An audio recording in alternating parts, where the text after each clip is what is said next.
Madam! Narito na ho ang inyong order na karyoka.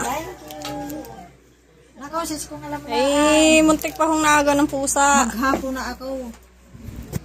Miss, kahapon.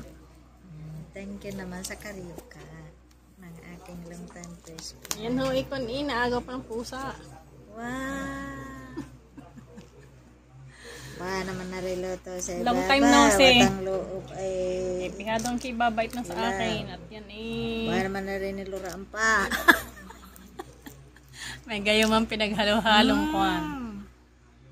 Ano? Pwede na tayo magtinda. Na-reject pa nga. Dapat yan ang tawag daw nila di ay galang-galang. Kaya lang, hindi ko na nagawang donut. Hindi ko na nabutasan sa gitna at makulit na Napalabnaw ang timpla. Galing magluto. Ha? Kumaingay. Baka ma-discover tayo. Hindi ka nakauhal pa. Aba, ay minukbang na nga Dapat kami magmumukbang ng balot. Ay di, ari ang naulutan. Karyoka. Karyoka.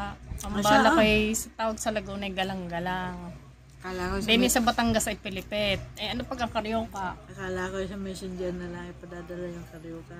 Isinend ko na nga advance. Kaya lang parang walang lasa. Hindi, tama lang. Crispy. Masarap siguro na kung yung may niyog na malambot na. Hindi nga niyog nga yan. Nagtawag di yan. Ba? Sabi mo kamuntik yo. Hindi, yung akala ko malagkit. Himayin mo. Malagkit nga yan at saka niyog.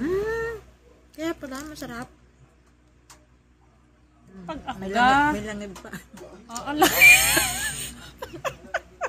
Bastos ka.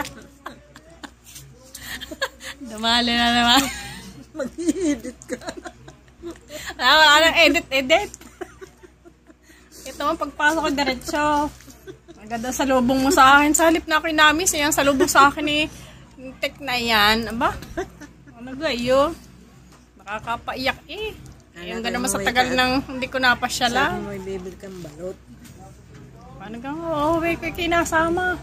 At doon na lang kita magmumukbang sa lipa. Ito mukhang ang aking inimis. Hanggang kwarto, 3. Ba? Sana all. Malaki ang... Tapos Sana all. 13.